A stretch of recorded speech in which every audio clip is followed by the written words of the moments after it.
Chapter Romans 17. A new interest in life. Next afternoon Anne, bending over her patchwork at the kitchen window, happened to glance out and beheld Diana down by the Dryad's bubble beckoning mysteriously. In a trice Anne was out of the house and flying down to the hollow, astonishment and hope struggling in her expressive eyes. But the hope faded when she saw Diana's dejected countenance. "Your mother hasn't relented," she gasped. Diana shook her head mournfully. "No, and oh Anne, she says I'm never to play with you again. I've cried and I told her it wasn't your fault, but it wasn't any use. I had ever such a time coaxing her to let me come down and say goodbye to you. She said I was only to stay 10 minutes and she's timing me by the clock.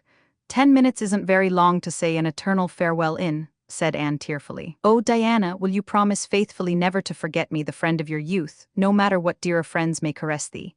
"Indeed I will," sobbed Diana, "and I'll never have another bosom friend I don't want to have. I couldn't love anybody as I love you." "Oh, Diana," cried Anne, clasping her hands, "do you love me?" "Why, of course I do. Didn't you know that?" "No," Anne drew a long breath. "I thought you liked me, of course, but I never hoped you loved me." "Why, Diana, I didn't think anybody could love me. Nobody ever has loved me since I can remember." "Oh, this is wonderful. It's a ray of light which will forever shine on the darkness of a path severed from thee, Diana." "Oh, just say it once again." "I love you devotedly, Anne," said Diana stanchly, "and I always will, you may be sure of that." "And I will always love thee, Diana," said Anne, solemnly extending her hand. "In the years to come thy memory will shine like a star over my lonely life, as that last story we read together says. Diana, wilt thou give me a lock of thy jet-black tresses in parting to treasure forevermore? Have you got anything to cut it with?"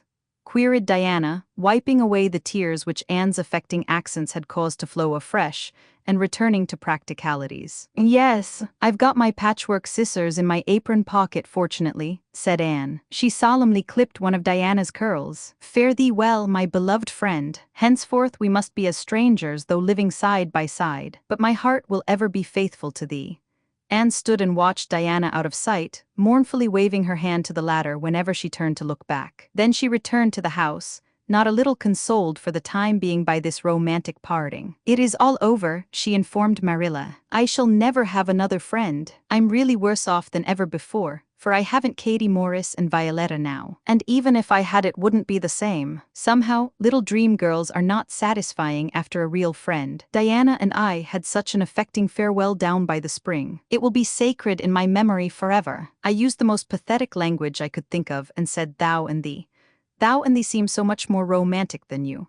Diana gave me a lock of her hair and I'm going to sew it up in a little bag and wear it around my neck all my life. Please see that it is buried with me, for I don't believe I'll live very long. Perhaps when she sees me lying cold and dead before her missus, Barry may feel remorse for what she has done and will let Diana come to my funeral. "I don't think there is much fear of your dying of grief as long as you can talk, Anne," said Marilla unsympathetically. The following Monday Anne surprised Marilla by coming down from her room with her basket of books on her arm and hip, and her lips primmed up into a line of determination. "I'm going back to school," she announced. "That is all there is left in life for me, now that my friend has been ruthlessly torn from me. In school I can look at her and muse over days departed." "You'd better muse over your lessons and sums," said Marilla, concealing her delight at this development of the situation. "If you're going back to school, I hope we'll hear no more of breaking slates over people's heads and such carryings on. Behave yourself and do just what your teacher tells you." "I'll try to be a model pupil," agreed Anne dolefully. "There won't be much fun in it, I expect." "Mr. Phillips said Minnie Andrews was a model pupil, and there isn't a spark of imagination or life in her. She is just dull and poky and never seems to have a good time. But I feel so depressed that perhaps it will come easy to me now. I'm going round by the road. I couldn't bear to go by the birch path all alone. I should weep bitter tears if I did."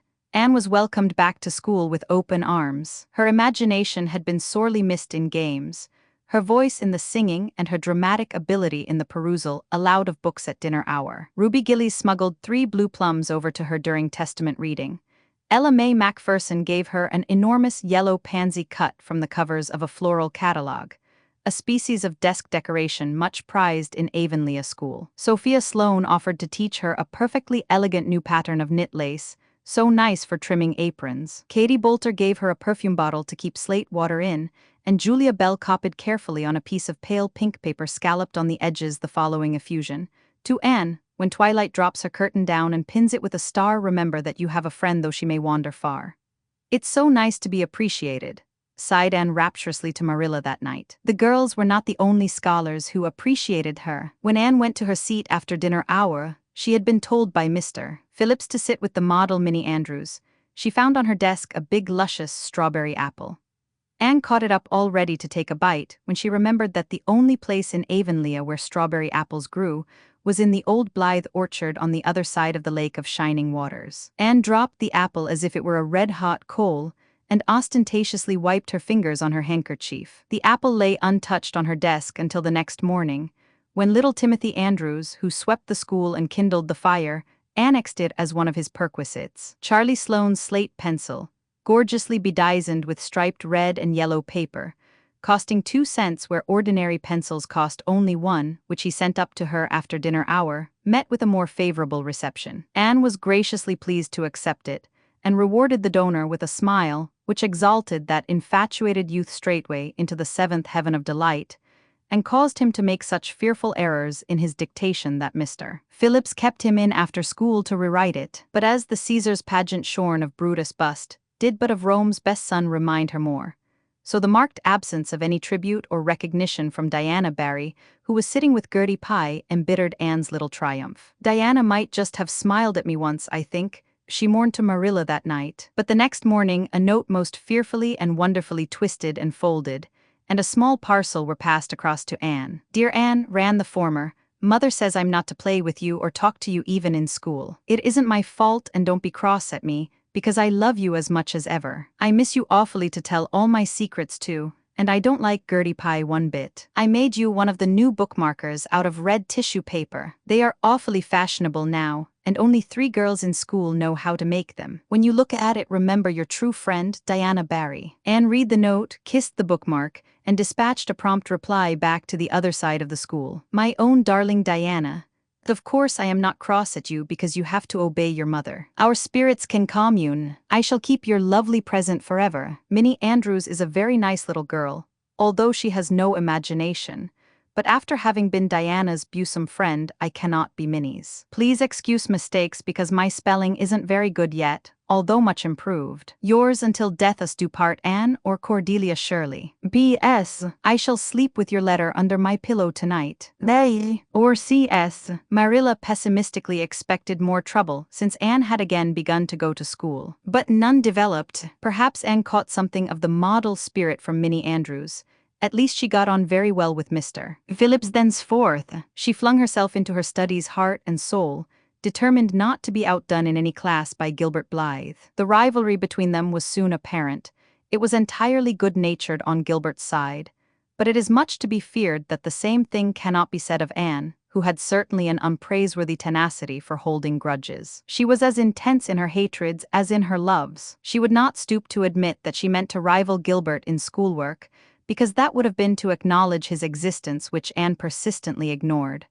But the rivalry was there, and honors fluctuated between them. Now Gilbert was head of the spelling class. Now Anne, with a toss of her long red braids, spelled him down. One morning Gilbert had all his sums done correctly, and had his name written on the blackboard on the roll of honor. The next morning Anne, having wrestled wildly with decimals the entire evening before, would be first. One awful day they were ties, and their names were written up together. It was almost as bad as a take notice, and Anne's mortification was as evident as Gilbert's satisfaction. When the written examinations at the end of each month were held, the suspense was terrible. The first month Gilbert came out 3 marks ahead. The second Anne beat him by 5, but her triumph was marred by the fact that Gilbert congratulated her heartily before the whole school. It would have been ever so much sweeter to her if he had felt the sting of his defeat. Mr. Phillips might not be a very good teacher, but a pupil so inflexibly determined on learning as Anne was could hardly escape making progress under any kind of teacher. By the end of the term, Anne and Gilbert were both promoted into the 5th class and allowed to begin studying the elements of the branches, by which Latin, geometry, French, and algebra were meant. In geometry, Anne met her Waterloo. It's perfectly awful stuff, Marilla, she groaned. I'm sure I'll never be able to make head or tail of it. There is no scope for imagination in it at all. Mr. Philip says I'm the worst dunce he ever saw at it. And Gil, I mean some of the others are so smart at it. It is extremely mortifying, Marilla. Even Diana gets along better than I do. But I don't mind being beaten by Diana. Even although we meet as strangers, now I still love her with an inextinguishable love. It makes me very sad at times to think about her. But really, Marilla, one can't stay sad very long in such an interesting world, can one?